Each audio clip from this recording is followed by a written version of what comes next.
Okay, आज हम start करेंगे इलेक्ट्रॉनिक डिवाइसेस। राइट, तो इलेक्ट्रॉनिक डिवाइसेस में सबसे पहले हम बात करते हैं एनर्जी बैंड्स की।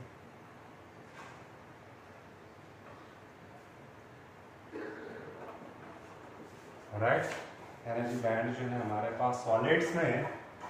इनके सब सॉलिड्स क्या चीज़ होती है, तो अगर हम देखेंगे एक एटम के अंदर इसका एक न्यूक्लियस है और उसके डिफरेंट शेल्स हैं जिनके अंदर इलेक्ट्रॉन्स जो है वो इसके अराउंड ऑर्बिट करते हैं। राइट, तो ये इलेक्ट्रॉन जो है डिफरेंट स्टेट में, एनर्जी स्टेट में होते हैं। इनकी अलग एनर्जी, इनकी अलग एनर्जी, इनकी अलग एनर्जी। हर किसी लेवल में जो इलेक्ट्रॉन है उनके पास डिफरेंट एनर्जी होती है।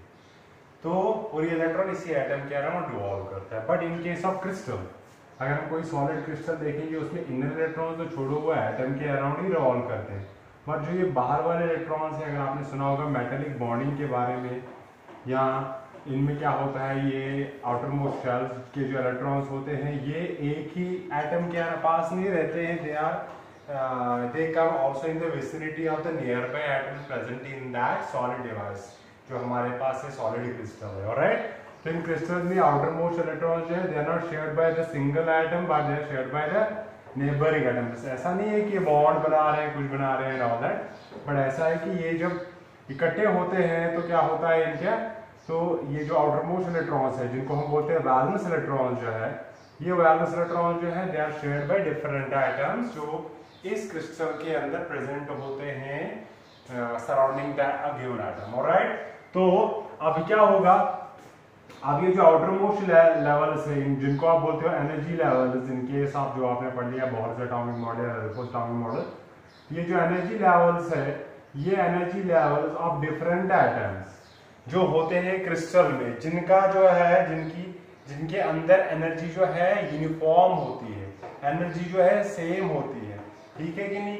लाइक अगर हम बात करेंगे, सपोज ऐसे अंडरस्टैंडिंग के लिए मान लो हमारे पास सोडियम मेटल है। ओके, मैं ऐसे ले रहा हूँ, सोडियम मेटल का जो तीसरा शेल है उसमें एनर्जी कुछ फिक्स होगी, सेम टेम्परेचर पे दूसरा जो है उसके भी एनर्जी जो है एक गिवन शेल की फिक्स होती है। ऑलराइट, तो मतलब क्या है कि जो ये थर्ड मोस्ट शेल में जो इलेक्ट्रॉन्स होते हैं वो सारे इलेक्ट्रॉन्स जो है एक ही एक्साइटेशन, एक ही एनर्जी में आ जाते हैं, उनके पास एक ही लेवल ऑफ एनर्जी होता है। तो हम ऐसे बेसिकली, क्योंकि ये आउटर मोस्ट शेल जो है ये इंटरमिक्स्ड होते हैं ऐसे मान लो, तो इनके बीच में जो क्या होता है, इनकी जो एनर्जीज होती है वो क्या होती है, सेम होती है। तो ये जो बैंड बन जाता है, ये जो हमारे पास बन जाता है, ये एक लेवल ऑफ एनर्जी बन जाता है जिसको हम क्या बोलते हैं कि जो आउटर मोस्ट लेवल्स होते हैं इनके पास एक ऑलमोस्ट सेम एनर्जी होती है different atoms of A crystal के, तो ये बनाते हैं कॉन्टिन्यूअस बैंड ऑफ लेवल्स। तो ये जो आउटर मोस्ट होते हैं हमारे पास क्या, outer most energy levels of an atom, energy levels of atoms are almost same, almost क्या होते हैं, same, और बनाते हैं क्या, and form a continuous band of energy levels जिनको हम बोलते हैं एनर्जी बैंड्स। क्या बोलते हैं, एनर्जी बैंड्स। ये चीज जो होती है, ये जो इंटरमिक्सिंग जैसी होती है, या हम बोलते हैं कि ये जो आउटर मोस्ट इलेक्ट्रॉन्स है ये शेयर होते हैं between different atoms, near by atoms inside a crystal. ये होते हैं किस केस में, क्या कहते हैं इनको, ये आउटर मोस्ट इलेक्ट्रॉन्स की बात हो रही है यहाँ पे ये इंटर मोस्ट इलेक्ट्रॉन्स की बात नहीं हो रही है। तो हम क्या करें, इसीलिए हमने ये आउटर मोस्ट इलेक्ट्रॉन्स के लिए ही बताया है ये। ठीक है, तो अब ये जो एनर्जी बैंड्स होते हैं किसी भी सॉलिड सब्सटेंस में, ये एनर्जी बैंड जो है ये हमारे पास दो टाइप के होते हैं। हम बोलते हैं कि ये एनर्जी बैंड जो है हमारे पास सॉलिड्स में ये दो टाइप के होते हैं। एक होता है जिसको हम बोलते हैं वैलेंस बैंड, और दूसरा होता है हमारे पास जिसको हम बोलते हैं कंडक्शन बैंड। वैलेंस बैंड और दूसरा होता है हमारे पास conduction band. Conduction band, valence band जो है ये होता है क्या, ये होता है वो एनर्जी बैंड जिसमें क्या होते हैं, वैलेंस इलेक्ट्रॉन जो है लाई करते हैं। जो अगर आप एक एटम देखोगे कोई भी, जैसे मैंने अभी सोडियम मेटल लिया, इसकी जो इलेक्ट्रॉनिक कॉन्फ़िगरेशन है 281, ऑलराइट, 11 इसका एटॉमिक नंबर है, तो इसका जो आउटर मोस्ट इलेक्ट्रॉन है ये वाला इलेक्ट्रॉन। ओके, एक सोडियम एटम, अगर हम क्रिस्टल लेंगे सोडियम का तो उसमें डिफरेंट एटम्स के पास outermost electron same energy में होगा। तो वो जो बैंड बन गया ये different outermost energy levels of atoms और एक कंटिन्यूअस बैंड बनाते हैं। कंटिन्यूअस बैंड का मतलब क्या है कि एक ऐसा हम एक लेवल जैसे डिफाइन कर सकते हैं कि ये जो डिफरेंट सोडियम एटम्स है इनके डिफरेंट आउटर मोस्ट इलेक्ट्रॉन जो है उनके पास सेम एनर्जी है, तो हम बोलते हैं कि ये सेम एनर्जी जो है ये आगे एक लेवल मान लो ऐसे। तो दूसरा है इसके अंदर वाले इलेक्ट्रॉन, तो उनके लिए एक अलग से एक लेवल है, वो सारे एक ही एनर्जी पे है, सेम एनर्जी पे है वो।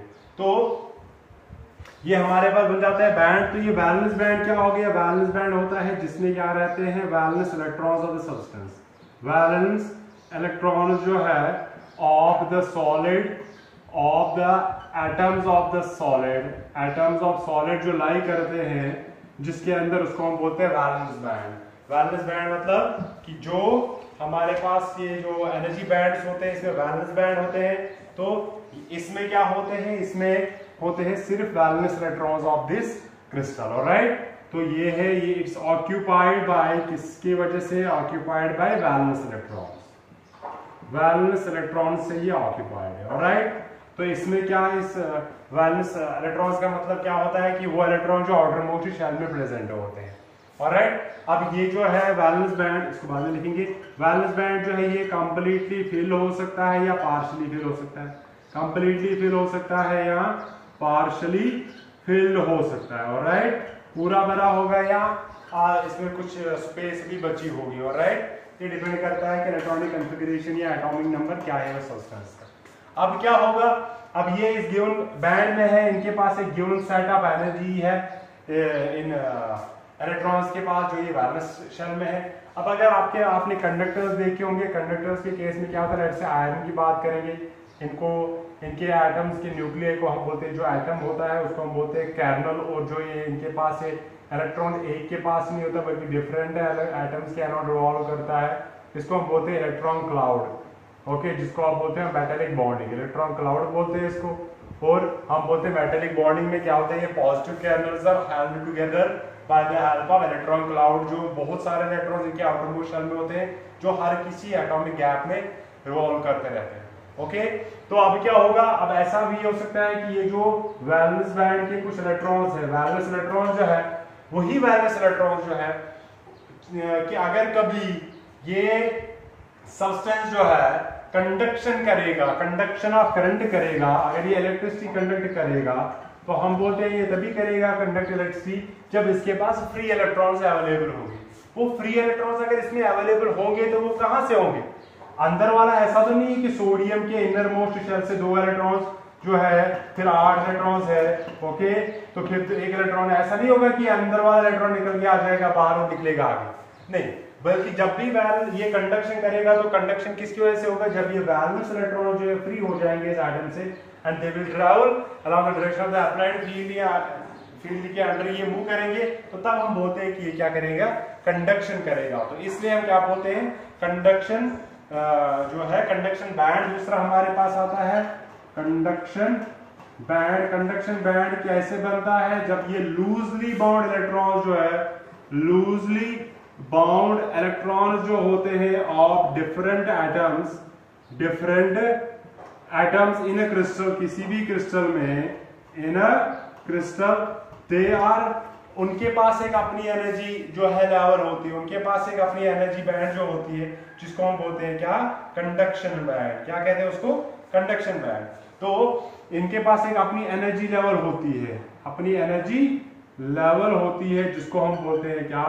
Conduction band. मतलब ये कि कंडक्शन, ये कोई ऐसा आपको नजर नहीं आएगा, आप एटम देखोगे ऐसा आपको नजर नहीं आएगा स्टेज ये वाला है कंडक्शन, नजर कुछ नहीं आएगा। ये हमने ऐसे मतलब अंडरस्टैंडिंग के लिए बोल रहे हैं कि ये जो कुछ इलेक्ट्रॉन्स ऐसे होते हैं जो भी कंडक्शन के लिए रेस्पॉन्सिबल नहीं है बट आउटर मोस्ट शेल में लाई कर रहे हैं। अब डिफरेंट एटम्स है, सेम नेचर के एटम है, सोडियम अगर ये है, ये सोडियम, ये सोडियम, टेम्परेचर हमने सेम रखा है, रूम टेम्परेचर पे रखा है इनको, तो इसका भी आउटर मोस्ट इलेक्ट्रॉन के पास वही एनर्जी, इसके पास वही एनर्जी, इसके पास भी एनर्जी। हम बोलते हैं ये सारे एक ही एनर्जी लेवल में, उस एनर्जी लेवल को हम बोलते हैं वैलेंस बैंड। अब मान लो मैंने टेम्परेचर देखिए क्या कर लिया, इसको मैंने बाहर निकाला, सपोज ये थर्ड शेल में इसको 1.4 इलेक्ट्रॉन वोल्ट की एनर्जी रिक्वायरमेंट है बाहर निकालने के लिए, तो then the same amount is required for this and this. Alright, तो अगर आपने इनको निकाल दिया, लेट्स से आपने इनको दिया 1.5 इलेक्ट्रॉन वोल्ट एनर्जी, तो ये तो एक तो शेल से लूज हो गए, ठीक है कि नहीं। अब ये बाहर आ गए इस एटम से, अगर ये बाहर आ गए एटम से, इनके पास एनर्जी जो है वो भी सेम होगी। अभी जो ये कंडक्शन बैंड होती है, ये होती है वही बैंड जिसमें वो इलेक्ट्रॉन्स रहते हैं, इलेक्ट्रॉन्स ऑक्यूपाई करते हैं इस कंडक्शन बैंड को, जो लूजली बॉन्ड होते हैं एटम के साथ और जो इजीली डिटैच हो सकते हैं इस एटम से, and then they become free from the atoms and they have same energy level, not necessarily कि एक ही वैल्यू होगा, बल्कि ये एक बैंड होता है। बैंड मतलब होता है इसमें डिफरेंट नंबर ऑफ वैल्यूज लाई करते हैं, number of values, it starts from the lowest one two the highest one, एक रेंज होता है इनका वैल्यूज का। तो when they lie in the same range of values, क्या आप इनको और ये क्या करेंगे, दे आर रिस्पॉन्सिबल फॉर किसके लिए, कंडक्शन के लिए रिस्पॉन्सिबल है, कंडक्शन ऑफ इलेक्ट्रिसिटी के लिए रिस्पॉन्सिबल है। तो तब हम बोलते हैं कि जो बैंड एनर्जी बैंड बन गया इन लूजली बाउंड डिटैच्ड इलेक्ट्रॉन्स का, उसको हम बोलते हैं क्या, conduction band. And remember one thing, if you want to take an electron from the valence band VB to CB, that is valence band to conduction band, there is always some gap. Like what मैंने अभी example दिया, suppose कर लो 1.5 electron volt की requirement है एक electron को valence band से निकालने से और उसको कंडक्शन के लिए रेस्पॉन्सिबल कराना, यानी कंडक्शन बैंड में ले जाना। तो there is some gap of energy. कितनी गैप ऑफ एनर्जी है, the energy that is required to take it out from the valence band, let's say suppose कर लो 1.5 इलेक्ट्रॉन वोल्ट है। ये जो गैप बीच में आता है between the upper valence band to the lower conduction band, upper valence band and lower conduction band, उसको हम बोलते हैं फॉरबिडन बैंड या फॉरबिडन गैप, उसको हम बोलते हैं फॉरबिडन गैप बोलते हैं। ऑलराइट, तो इस फॉरबिडन गैप को हम कैसे डिफाइन करेंगे, देखते हैं इधर। तो अगर आप डायग्राम देखोगे इसकी, ये एनर्जी बैंड्स की, हम इनको ऐसे बनाते हैं। हमारे पास अगर हम देखेंगे जो हमारे पास डिफरेंट एनर्जी बैंड्स है, ओके, हम ऐसे बनाएंगे इनको।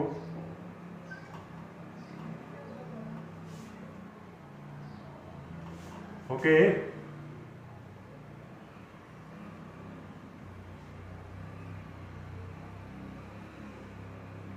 ये है हमारे पास क्या, valence band, valence band, okay. ये है हमारे पास कंडक्शन बैंड, ये है lower end of conduction band, ये है अपर एंड ऑफ किसका, अपर एंड ऑफ वैलेंस बैंड। इनके बीच में जो ये गैप है इसको हम बोलते हैं फॉरबिडन गैप, फॉरबिडन। ये फॉरबिडन गैप है, क्या है कि इसके अंदर कोई इलेक्ट्रॉन लाई नहीं करता है। क्या होता है, या तो इलेक्ट्रॉन वैलेंस बैंड में या तो कंडक्शन बैंड में, इधर बीच में ऐसा नहीं होता। जैसे आपने वहां पढ़ लिया है बोर्स एटॉमिक मॉडल में कि एटम जो है इसके अराउंड इलेक्ट्रॉन जो एग्जिस्ट करते हैं एक पर्टिकुलर शेल में। ऐसा नहीं है कि लेट्स से फर्स्ट शेल में 13.4 इलेक्ट्रॉन वोल्ट एनर्जी होती है, सेकंड में 3.4 होती है। ऐसा नहीं कि आपने 13.4 से थोड़ा कम दे दिया तो वो फर्स्ट से थोड़ा निकलेगा और सेकंड और फर्स्ट के बीच में लाई नहीं करता, ऐसा नहीं होता। बल्कि जब तक कि उसको 13.4 इलेक्ट्रॉन वोल्ट ना मिले वो अपने ही फर्स्ट शेल में रहेगा। 13.4 इलेक्ट्रॉन मिल गया वो सेकंड में जाएगा, सेकंड में आपको 3.4 मिल गया वो थर्ड में जाएगा, तो वे बीच में लाई नहीं करते। ऐसे यहाँ पे भी होता है कि इलेक्ट्रॉन जो या तो ये वैलेंस बैंड में लाई करेंगे, अगर आपने इनको उतनी एनर्जी दी जितनी इनको चाहिए कंडक्शन बैंड में पहुंचने के लिए, तो ये यहाँ से निकल के इसके अंदर जाएंगे, बीच में अटकेंगे नहीं। हाँ, ड्यूरिंग ट्रांजिशन इसके थ्रू जाएंगे। तो हम बोलते हैं कि ये हमारे पास तीन बैंड है, कंडक्शन बैंड है, वैलेंस बैंड है और क्या है, फॉरबिडन बैंड और फॉरबिडन गैप। तो अगर हम देखेंगे जो हमारे पास डिफरेंट सब्सटेंसेस है, टाइप्स ऑफ सब्सटेंसेस है हमारे पास, कंडक्टर्स होते हैं हमारे पास, ऑलराइट, इनको हम ऐसे कंपेयर करके लिखेंगे। कंडक्टर्स है, इंसुलेटर्स है और तीसरा जो चैप्टर है जिसके रिलेटेड है वो कौन से है, सेमीकंडक्टर्स है। तो उनके इन तीनों केसेस में क्या क्या चीजें होती है विद दिस कंडक्शन गैप और what are the other properties. Okay, तो ये energy required to travel this, इसको हम बोलते हैं एनर्जी गैप, ईजी जो है। ओके, ईजी जो है ये हमारे पास है फॉरबिडन गैप का वैल्यू कि इतनी एनर्जी आपको चाहिए। Forbidden gap is an energy gap, इतनी एनर्जी आपको चाहिए इन इलेक्ट्रॉन्स को जो है एक वैलेंस बैंड से कंडक्शन बैंड में ले जाने के लिए। ऑलराइट, तो अगर हम देखेंगे पहले, सबसे पहले कंडक्टर्स जो है, कंडक्टर्स की क्या होती है, हाई रेजिस्टिविटी। क्या होती है, high resistivity. Okay, high resistivity होती है कंडक्टर्स की। और सॉरी जो हमारे पास मेटेलिक कंडक्टर, सॉरी इंसुलेटर्स की बात कर रहा हूं मैं, जो हमारे पास कंडक्टर्स होते हैं इनके पास हाई कंडक्टिविटी होती है, हाई कंडक्टिविटी होती है। ऑलराइट, थोड़ा सा बड़ा लिखेंगे, इसको बड़ा कॉलम बनाएंगे ताकि सारे प्रॉपर्टीज इसमें आ सके। ये है हमारे पास कंडक्टर्स, ये है हमारे पास इंसुलेटर्स, और ये है हमारे पास सेमी कंडक्टर्स। इन कंडक्टर्स में जो होती है हाई कंडक्टिविटी होती है, कंडक्टिविटी, एंड लो रेजिस्टिविटी होती है। रेजिस्टिविटी उतनी भी ज्यादा नहीं होती है बट कम नहीं होती है। Alright, in comparison to the other three. Alright, अच्छा, कंडक्टिविटी ऑफ मेटल जो है वो किस किस वैल्यू के बीच में लाई करती है? इनकी conductivity 10 power 2 to 10 power 8 units के बीच में लाई करती है, और इसका यूनिट आपको पता है Simon per metre. Alright, Simon per metre. Conductivity जो है सिग्मा से हम डिनोट करते हैं। ओके, तो कंडक्टिविटी इनकी इसके बीच में लाई करती है, और रेजिस्टिविटी अगर आप देखोगे, रेजिस्टिविटी करती है लाई 10 पावर -8 टू 10 पावर -2 यूनिट्स के बीच में, और इनकी जो रेजिस्टिविटी है उसका यूनिट कितना है? रेजिस्टिविटी का यूनिट है ओम मीटर। तो ये इनकी रेजिस्टिविटी है जो लाई करती है इसके बीच में। ऑलराइट, तो ये हमारे पास कंडक्टर्स की रेजिस्टिविटी है। दूसरा, अगर हम इंसुलेटर्स देखेंगे, इंसुलेटर्स में क्या होती है? They have extremely low conductivity, negligible conductivity होती है इनमें, एंड और क्या होती है? एक्सट्रीमली हाई रेजिस्टिविटी होती है। ऑलराइट, इनका वैल्यू अगर हम देखेंगे कि इनकी कंडक्टिविटी किसके बीच में लाई करती है, तो कंडक्टिविटी लाई करती है 10 पावर, कंडक्टिविटी जो है ये लाई करती है 10 power -11 to 10 power -19 Simon per metre. इसमें इस रेंज में लाई करती है। It's almost nothing. 1 का 10 पावर 11 हिस्सा, that is 0.1 2 3 4 5 6 7 8 9 10 11। This much Siemens per meter is the conductivity of insulator, that is equivalent to nothing. Alright, तो नेग्लिजिबली स्मॉल होती है, और इनकी जो रेजिस्टिविटी होती है वो किसके बीच में लाई करती है?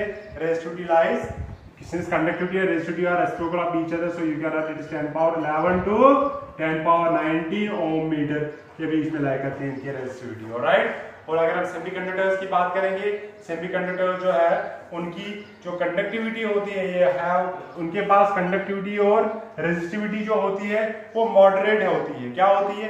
मॉडरेट का मतलब बिटवीन कंडक्टर्स एंड इंसुलेटर्स। इनकी जो है कंडक्टिविटी एंड रेजिस्टिविटी जो होती है ये लाई करती है किसके बीच में? Lies between those of conductors and insulators. Conductors and insulators के बीच में लाई करती है इनकी कंडक्टिविटी। पहला। दूसरा ये है कि अगर हम इनका वैल्यू देखेंगे, कंडक्टिविटी का वैल्यू कितना है इनका, तो कंडक्टिविटी लाई करती है 10 पावर -5 से लेके 10 power -5 to 10 power 0, that is 1 unit siemens per metre के बीच में लाई करती है इनकी कौन सी? कंडक्टिविटी। और अगर आप इनकी रेजिस्टिविटी देखोगे तो रेजिस्टिविटी जो है वो किसके बीच में लाई करती है? That lies between 1 to 10 power 5 ohm metre के बीच में लाई करती है इनकी रेजिस्टिविटी। ठीक है कि नहीं? तो that is this is the comparison of the conductivities and all that. Second thing ये है कि अगर हम इनका कैटेगराइजेशन करेंगे on the basis of this energy gaps, ये दिस क्या कहते हैं इनको, एनर्जी बैंड्स, तो इन केस ऑफ कंडक्टर्स के केस में क्या होता है? शॉर्ट में ऐसे लिखता हूं, conduction band CB, valence band VP, and this is easy. तो इन केस ऑफ कंडक्टर्स में valence band and conduction band are mixed या ओवरलैप्ड होते हैं। तो इसमें आपको बता नहीं सकते हो क्लियरली कि इलेक्ट्रॉन वैलेंस बैंड में कि कंडक्शन, क्योंकि जो इलेक्ट्रॉन वैलेंस बैंड में होते हैं वही लूजली बाउंड भी होते हैं, वही कंडक्शन बैंड में भी होते हैं। तो इनके almost all electrons in valence band और almost all of them are in conduction band as well. So इनकी कंडक्टिविटी इसीलिए ज्यादा हाई होती है कि वो लूजली अटैच होते हैं, तो फटाक से जो है जैसे ही रील अप्लाई करेंगे वो मोशन स्टार्ट करते हैं। इंसुलेटर्स में जो है, इंसुलेटर्स में क्या होते हैं? जो एनर्जी गैप होती है, इंटरमिक्स नहीं होती, एनर्जी गैप जो ग्रेटर देन होती है 3 इलेक्ट्रॉन वोल्ट से। 3 इलेक्ट्रॉन वोल्ट से ज्यादा गैप का मतलब क्या होता है कि जो gap between the lower end of the conduction band and upper end of the valence band है वो ज्यादा है, 3 इलेक्ट्रॉन वोल्ट से ज्यादा है। मतलब कि अगर आप एक इलेक्ट्रॉन को वैलेंस बैंड से उठा के कंडक्शन बैंड में ले जाओगे तो उसके लिए एनर्जी आपको 3 इलेक्ट्रॉन वोल्ट से ज्यादा लगेगी। 4, 5, 10, 100, 200, 400, 500 कुछ भी हो सकता है। ग्रेटर देन 3 इलेक्ट्रॉन वोल्ट होती है इनकी फॉरवर्डिंग गैप। और सेमीकंडक्टर्स में क्या होता है, सेमीकंडक्टर्स में एनर्जी गैप जो है that is less than 3 electron volt. 3 electron volt से बहुत कम होती है, तो वो क्या होता है, हमें वो अटेन करना, ये गैप ये ओवरकम करना इजी हो जाता है in case of semiconductors. Alright, अच्छा, these are the energy gap जो होती है इनके बीच में, इनके सब इंसुलेटर्स, कंडक्टर्स एंड सेमीकंडक्टर्स। अगर आप देखोगे स्ट्रिक्टली एक दो वैल्यू जो है हमारे पास गिवन है आपके टेक्स्ट बुक पे, कि अगर आप देखोगे जर्मेनियम के केस में, in case of for example हमारे पास अगर हम जर्मेनियम की बात करेंगे, जर्मेनियम में क्या होता है, इसमें जो एनर्जी गैप है that is equal to 0.72 electron volt energy gap का वैल्यू। ओके, और सिलिकॉन का केस अगर आप देखोगे, सिलिकॉन के केस में जो एनर्जी गैप है वो कितना है, energy gap is 1.1 electron volt in case of silicon. Alright, तो इन दोनों के लिए ओवरऑल सेमीकंडक्टर्स के लिए वैल्यू जो है नेग्लिजिबली स्मॉल होती है, बहुत कम होती है, जीरो भी नहीं होती है बट कम होती है। तो सिलिकॉन और जर्मेनियम के लिए आपके पास ये दो वैल्यूज है।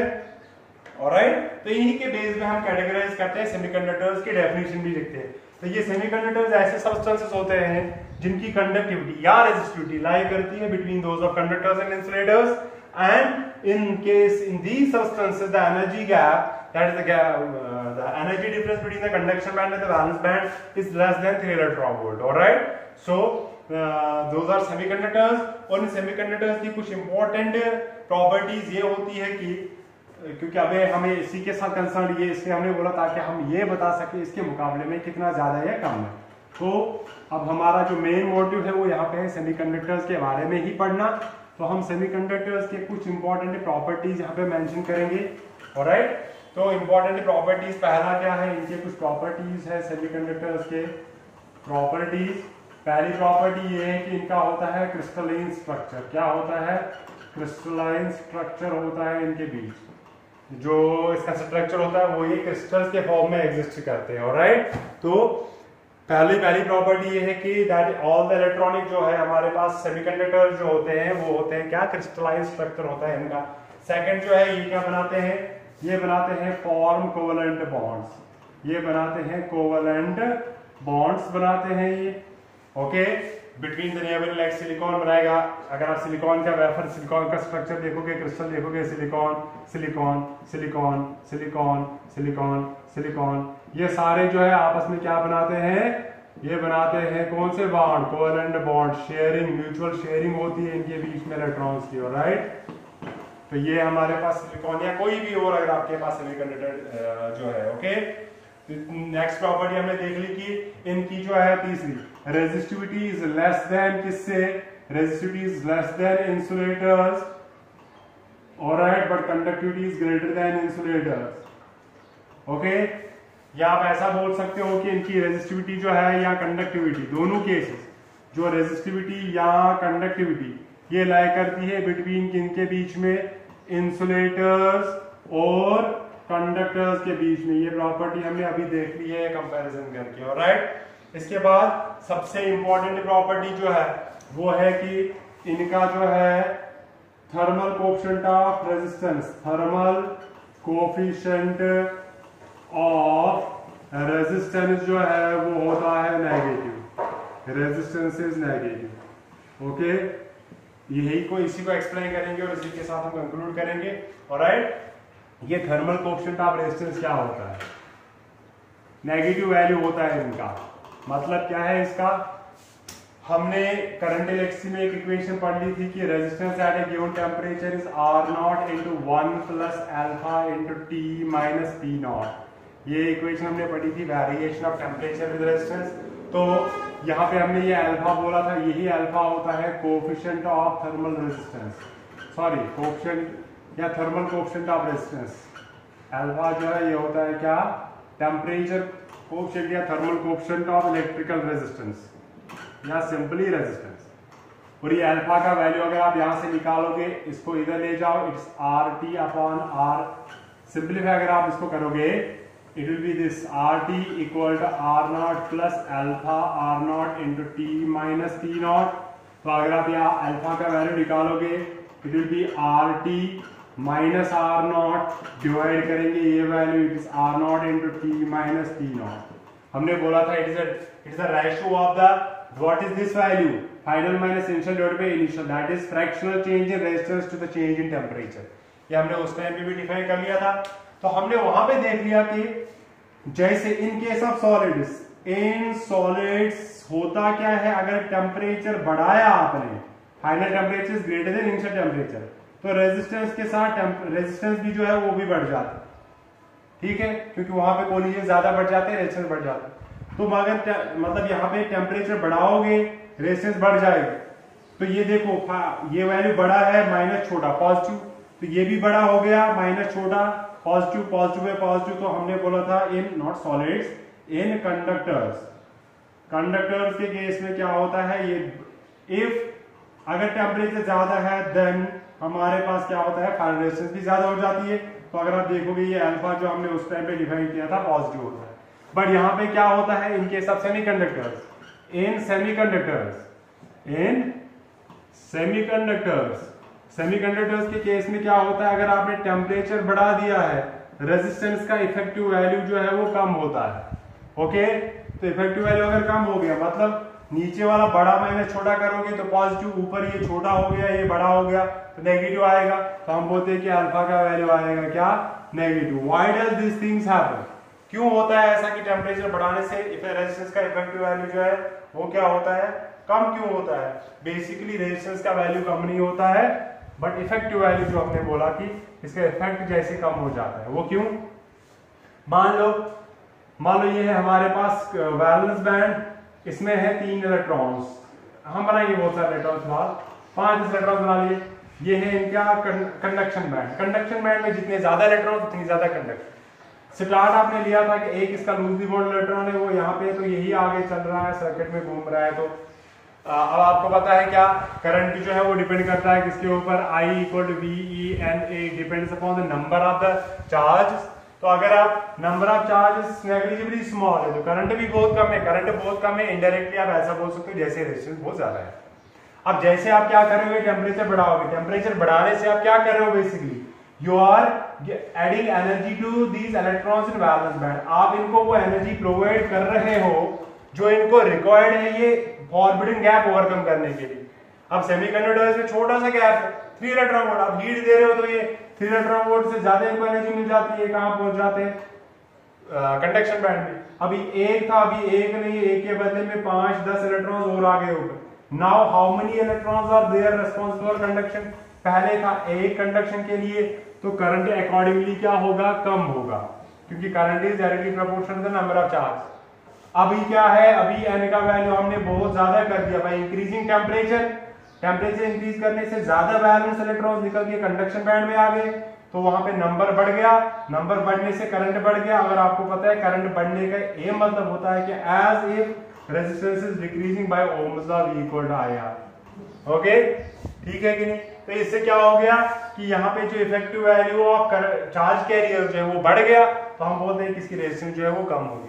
तो इसीलिए हम बोलते हैं अगर रेजिस्टेंस टेम्परेचर बढ़ाने से करंट बढ़ जाती है, मतलब रेजिस्टेंस कम हो जाती है, रेजिस्टेंस कम हो जाएगी, तो हम बोलते हैं कि इसका अल्फा जो है वो क्या है, नेगेटिव है। तो these are some basic properties, some important properties of के semiconductors, and that is about some basic idea about semiconductors क्या होते हैं। तो नेक्स्ट लेक्चर में आप पढ़ेंगे टाइप्स ऑफ सेमीकंडक्टर्स, इनके उन टाइप्स के सब टाइप्स क्या होते हैं वो हम पढ़ेंगे नेक्स्ट लेक्चर में। आज के लिए इतना काफी है।